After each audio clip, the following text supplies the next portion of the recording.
This is George Dionne from Metal Express Radio, and I'm here with Ian Mosley of the band Marillion.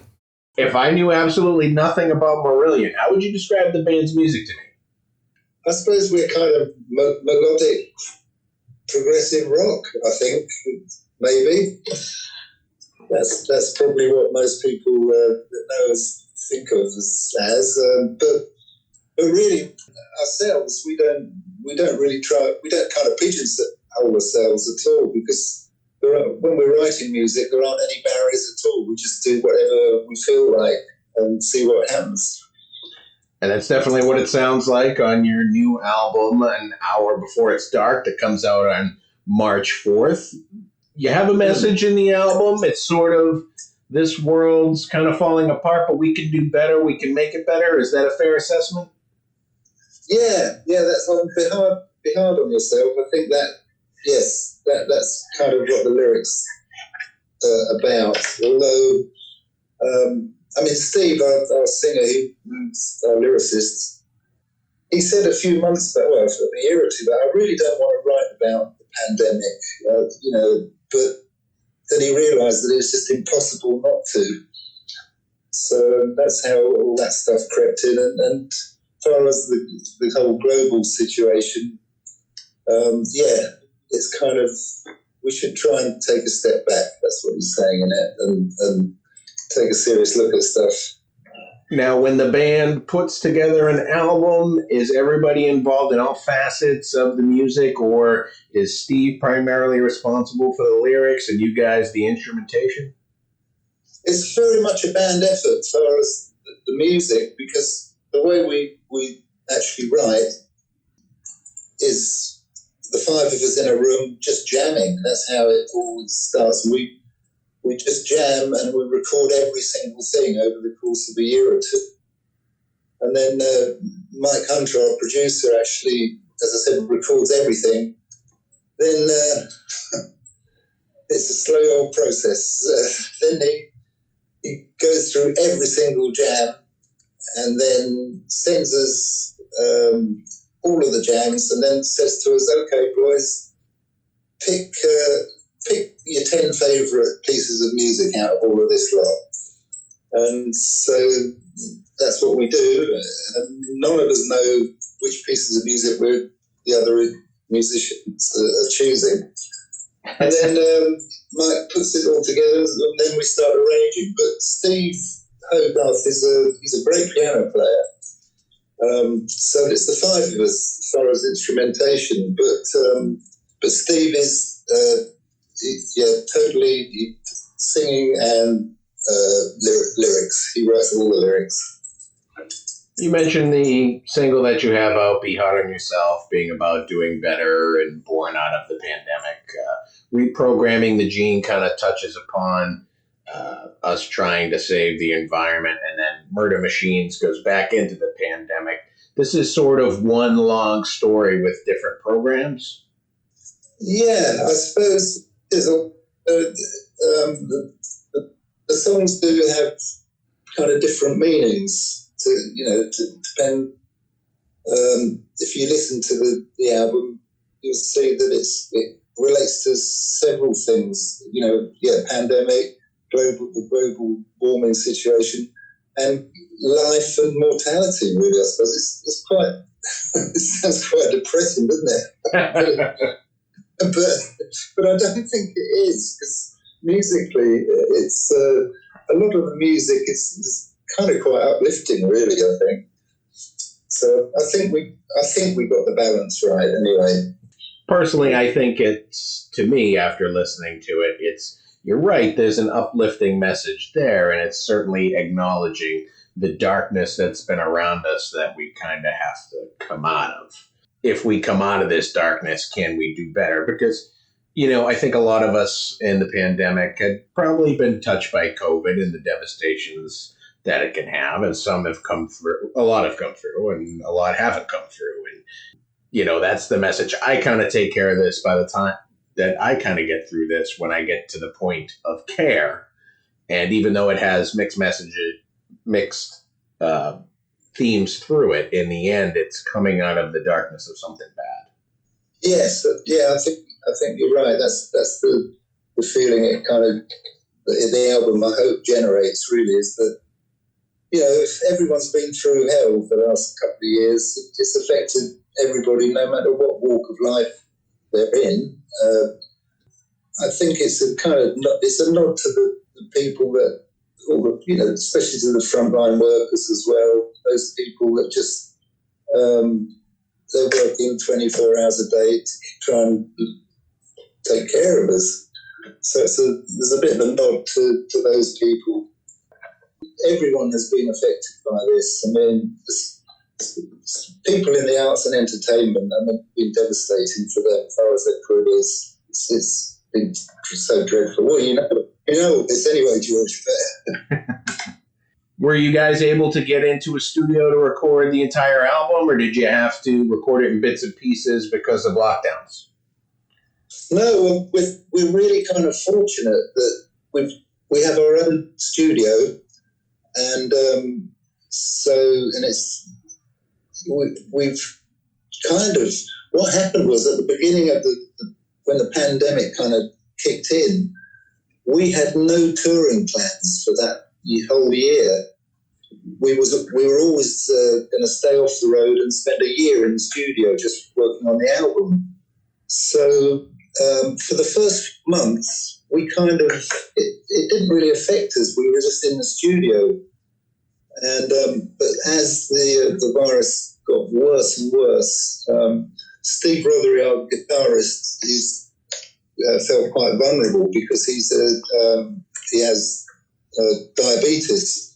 So he kind of decided to self-isolate for a couple of months, and he stayed at home. But he has his own studio at home as well. So we managed to, we were sending in some files, but the kind of magic with Marillion happened really when we're all in the same room all together, 5 of us. So we kind of kitted out the studio with all the screens and everything else, and carried on working in our own bubble, really. But I mean, being a drummer, I'm in a box anyway in the studio, so I spent most of my career behind screens, so it didn't really make any difference to me. But we recorded, as I said, we got all the jams together, we started arranging them and started, everything was recorded anyway, so we kind of started editing some of the jams together, find out what would work, and at the same time Steve was trying to match lyrics to the music. Then we got the basis of all the songs, and then we went off to Peter Gabriel's studio, a place called Real World Studios, and we spent a couple of weeks there. Although we have our own studio, the trouble is we all live within, 30-mile radius of our studio, which is great, but there's always distractions. Someone's got to leave early to feed the cat or whatever. Whereas when we've done it about 3 or 4 times, we went down to to Real World Studios, and it's a brilliant environment for a band.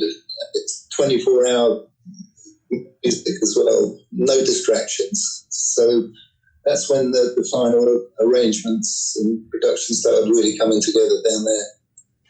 I think one of the astonishing things about Marillion is that you're a very fan-driven band. You crowdfund your albums. You've done a few albums like that. This album, pretty much the same. You take pre-orders. You put the album together. You thank the fans in the liner notes. Everybody's happy. You sign a bunch of CDs. I think you guys obviously think that it's important to have this sort of interaction with your fans. Yeah, it really, for us, back in the 90s, we did our first pre-order, and, kind of the birth of I think we were the first band to do crowdfunding, and it kind of started with, we wanted to do an American tour, and our American fans said, when you come into America, we said, we looked at the budgets, we said, we can't do it. We'd lose probably $50,000 or $60,000. and we couldn't afford to do that. So one of the fans said, well, we'll get a fund together. And we kind of just said, yeah, sure, yeah. But after about 3 weeks, he called us and said, well, I've got $60,000.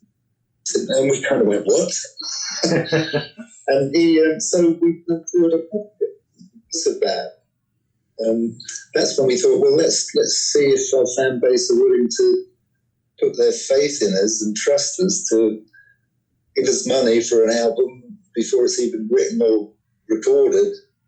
And the response was astounding, really. And what was just really brilliant is that meant that our music was our own. We didn't have to sign it away to anyone. So it kind of took the pressure off us. It's good to be connected with the fans, but signing 12,000 CDs can't be fun. It was hard work. I mean, we spent 3 days doing it.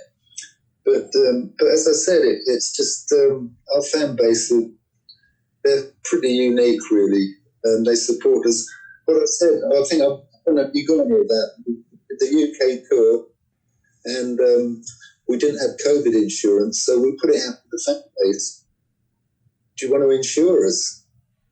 And we had donations from all around the world. This is just for a UK tour, so people were donating money from all around the world. And we raised about £150,000. We did the tour, touch wood, none of us got COVID, and we gave all the money back to them. So, I mean, just unbelievable. Do you think that the band would have been able to survive if it wasn't for these crowdfunding fan contributions? No, not. I mean, maybe now we could, but a few years back, we got dropped by our record label EMI. This is back in the early 90s, and I think it was weird being dropped. Still selling, I don't know, 300,000 or 400,000 albums. I think a record company, if a band was selling that amount of records, they would be dropped. But it was kind of unique times, wasn't it? But it's the fans that kept us afloat, the fans and the internet. In addition to the fans crowdfunding albums and tours, you guys have like a convention that you call Marillion Weekends, and it travels all over the world. What kind of happens at a Marillion weekend? Oh, they're really good fun. It's hard work for the band because we do 3 nights. At, the flagship convention is one that we do in Holland, in the Netherlands, and which is a place called Centre Parks, and we rent the whole place. So everybody comes to that one. They have their own chalets, but we do 3 nights, Friday and Sunday, and we do a different concert every night. So we have to learn probably 6 or 7 hours of music, which can be tricky. Seeing these days, we have trouble just remembering the names, and then on about that amount of music. But fans come from all around the world. For the one in Holland, it's usually about 3,500 people from all around the world, and it's completely self-contained. It's just Marillion for 3 days, but it's fantastic. But yeah, you're right. This time, our first conventions, that's what we're rehearsing for at the moment, are on. The first one is in Poland, in beginning of April. So that's what we're rehearsing for today, and we've got to learn the new album. Play that. We've played one track on the last tour, "Be Hard on Yourself," and that was really good fun to play. So the rehearsals have been going well. We're going to play the whole album probably on Saturday night. And before I let you go, I wanted to ask you, you auditioned for AC/DC, but you thought the music was a little too heavy for you. Oh, my God. I mean, when I was doing sessions and I I'd do, whoever rang me, I'd do the gig kind of thing. You know, I was a studio session musician. So, and I just heard that AC/DC needed a drummer. This was before electricity, George, a long time ago. But a rehearsal studio in London at the time was called No Miss Studios, and they asked me down to have a play with them. And there were two of the guys there. I can't remember which ones, but they were really nice guys. But we played for a few minutes, and you know, I could pretend to play like nearly anyone for 10 or 15 minutes, but they were pretty heavy. And I just said after about 10 minutes, I said, look, I'm really enjoying this, but I'm not right for you. And they kind of said, yeah, we know what you mean, but they enjoyed, you know, we had a good time. They're really nice guys. So yeah. Do you have any other outside music projects besides Marillion? The other guys seem to be doing solo albums or other band projects. Yeah, everyone. I think that's quite a healthy thing to do. Get involved with other things, just because it kind of recharges your batteries when you come back to the Marillion camp, and it's like coming home in a way. Pete's doing what's Pete doing? Pete's doing Transatlantic. You know, Mike Portnoy, and so he's pretty busy. He's going on tour with them in a few weeks, I think. Yeah. Then Steve Hogarth is he's pretty busy at the moment doing podcasts and whatnot, but he'll probably be writing some more solo stuff. Steve Roderick's got his own band. He goes off and does. I think he's doing a gig next week, actually, or the week after, with a band called Tangerine Dream as a guest. Mark Kelly's got his own band called Marathon, and that's going well. He was meant to be doing a tour with Big Train, but unfortunately, their singer, you know, he fell down the stairs and died, which was tragic. Jeez. It was really, really awful. I met him, and he was a really lovely man. So, and it was tragic because Big Train would just seems like they were just breaking through in some markets. You know, they were getting a big name for themselves and doing some pretty big concert tours. So that's all been scuppered, really. That's stopped. Myself, I haven't had it's been brilliant for me for the last while, but at some point I will, whenever if there's downtime at our studio, I always think that's kind of criminal to see a studio with nothing on it. So if it's that downtime, I'll probably get in there at some point with some people I like playing with and just have a bit of fun. As long as it's fun, then I'll do it. Absolutely. And that's all the questions I got for you today, Ian. I appreciate you speaking with Metal Express Radio. Oh, you're very welcome, George.